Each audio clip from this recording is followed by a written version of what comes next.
한국인도 비자 면제, 한국을 갖고 논다.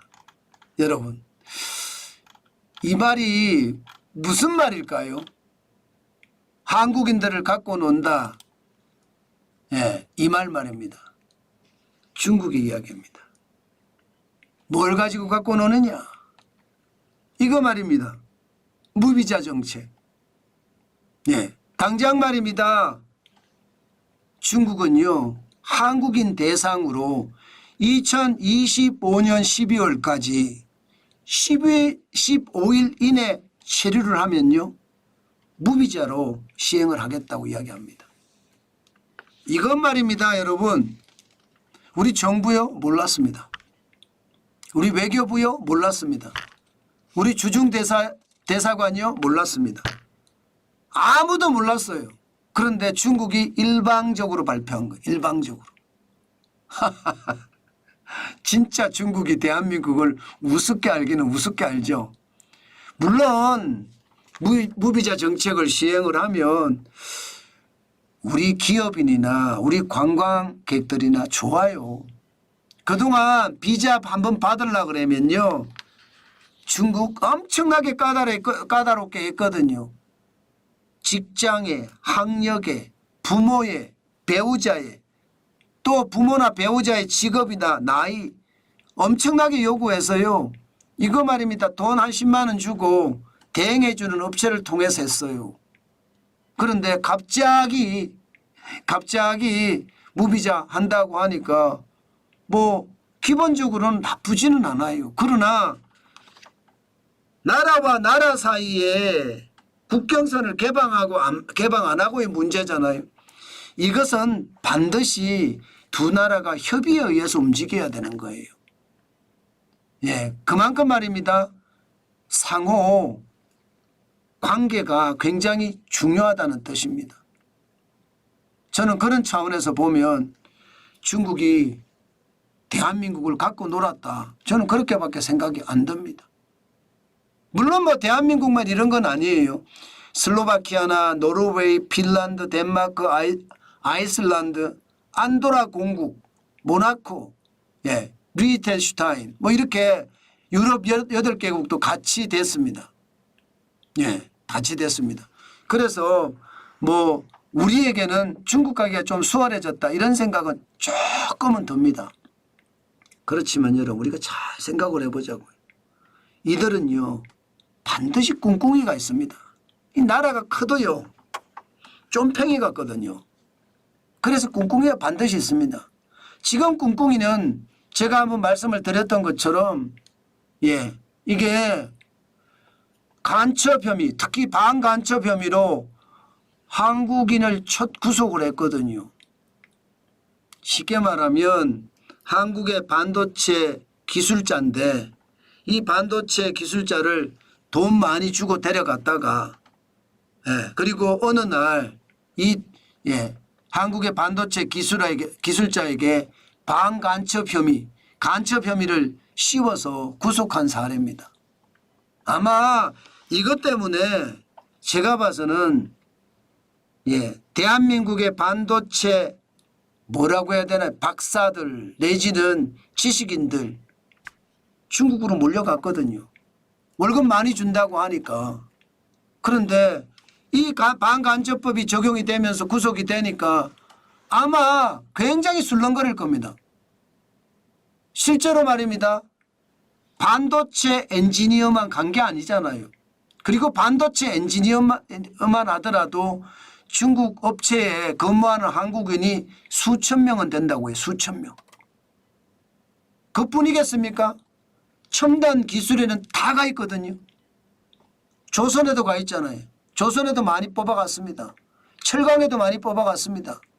디스플레이는 뭐 엄청나고요. 예, 전기차 배터리 할 것 없습니다. 우리나라에서 기술을 말도 못하게 뽑아갔으니까요. 그러니까 그 사람들은 지금 어떨까요? 벌벌 떨 거예요. 반간첩법이 적용이 되니까. 그래서 중국 정부가 제가 보기에는 걱정할 것 없다. 아니 한국 사람들 많이 들어오게 이렇게 만드는데 무슨 반간첩법이 문제냐, 걱정할 게 없다, 이렇게 이야기합니다. 그렇지만 여러분 분명히 말입니다. 이 간첩 혐의로 한국인을 체포하는 바람에 중국 내의 한국 기술자들 동요했을 겁니다.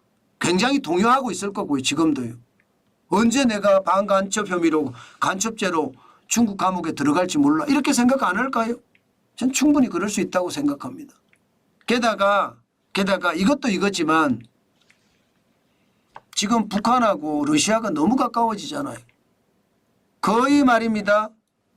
북한군을 러시아 전선에 파병까지 할 정도로 전우회까지 강조를 하고, 전우회까지 생겨, 전우회까지도. 그러니까 시진핑 입장에서는 푸틴과 김정은이가 너무 가까워지니까 이거 안 되겠다. 그래서 전략적인 판단에 따라서 한국에게 길을 터준 거예요. 그런데 무비자 입국이 내년 말까지잖아요. 내년 말까지. 우리 놀리는 거죠. 앞으로 계속해서 뭐 무한정 가는 게 아니에요. 내년 말까지예요. 자기들 마음대로 결정하고 자기들 마음대로 시행하고 자기들 마음대로 모든 걸 하고 있는 겁니다. 그러니 제가 봐서는 갖고 논다고 생각은 합니다. 저는 여러분 중국의 이 전략 전술에 우리가 말려들지 말아야 합니다. 이런 전략 전술에 말려들면 우리는 최악이 돼요. 그만큼 대중국 전략은요, 뭐 적성국가 필요 없습니다. 요즘 같은 시기에 무슨 적성국가까지 생각하겠습니까? 실용주의 노선, 철저하게 실용주의 노선으로 우리는 걸어가야 됩니다. 그래야만 대한민국이 살아남을 겁니다. 물론 5,000년 역사 동안 계속 대한민국은 대한민국이었거든요. 그렇기 때문에 앞으로도 대한민국은 대한민국일 거라고 생각은 합니다. 그러나 전략 전술에 실패하면 대한민국이 잠깐 동안이라도 없어질 수 있습니다. 일제 36년도 겪었잖아요. 그러니까 잠깐 동안 없어지는 것도 반드시 생각을 해야 되기 때문에 전략과 전술을 가지고 대응하는 것 반드시 필요하다, 이 생각도 하고요. 또 중국 여행도요, 저는 굉장히 조심해야 된다고 봅니다. 반간첩법이 굉장히 세요. 공공시설을 촬영한다든가 SNS를 거기서 올린다든가 기독교인 모임을 간다든가 아니면 GPS를 켜고 등산을 하거나 산책을 한다든가 심지어는 기념품을 구매한다든가 인맥 쌓이면 중국인을 만난다든가 이거 말입니다. 다 반간첩법에 해당됩니다. 중국은 언제든지 말입니다. 체포하고 구금할 수 있다는 뜻입니다. 때문에 여러분 반드시 중국에 여행하더라도 반드시 조심하셔야 돼요. 웬만하면 말입니다. 뭐 카메라를 찍지 말아야 됩니다. 제가 중국에서 유튜브 하는 사람 본 적 없습니다. 왜? 유튜브를 할 수가 없잖아요. 그죠? 유튜브 못합니다. SNS 활동 금지니까 반간첩법으로 구속됩니다. 그러니까 지금 중국은 그만큼 최악의 신호, 저기에 우리가 놀아나는 그런 일은 없어야 되겠다. 저는 그 말씀 꼭 드리고 싶습니다. 그렇다고 말입니다. 비자 면제가 대한민국에게 부정적인 영향만 있느냐? 그건 아니에요. 반드시 긍정적인 영향이 많습니다. 사실 중국에 대한 수출이 좀 나아졌잖아요. 플러스. 전체 수출 어떤 수지는 무역 수지라고 해야 되겠죠. 무역 수지는 마이너스지만 한 59억 달러 정도 마이너스입니다. 그러나 2022년이나 2023년 대비해서는 올해 2월 달에 마이너스 2.4% 외에는 계속 플러스였잖아요. 중국의 상황이 좋다는 거예요. 이게 더 좋아질 거예요. 제가 말하는 실용주의가 이런 거예요. 그들이 대한민국을 갖고 노는 전략 전술에 말려들지는 말고요. 우리만의 독자적인 전략 전술을 가지고 중국에 대응을 해야 되겠다. 그 말씀을 제가 계속 드리고 있는 겁니다. 중국을 싫어할 이유 없습니다. 저는 그렇게 생각을 해요. 그렇다고 좋아할 이유도 없습니다. 철저하게 실용주의 노선을 걸어가면서 대한민국 국익에 이익이 되는 거라면 저는 확실하게 그리고 강력하게 추진해야 된다고 생각은 합니다. 간첩질은 안 되고요. 그렇다고. 간첩질하는 것은 그건 매국노잖아요. 그거는 안 되고요. 그 외에 모든 일은요. 실용주의 노선으로 앞으로 나아가는 것 반드시 필요하지 않을까 싶습니다.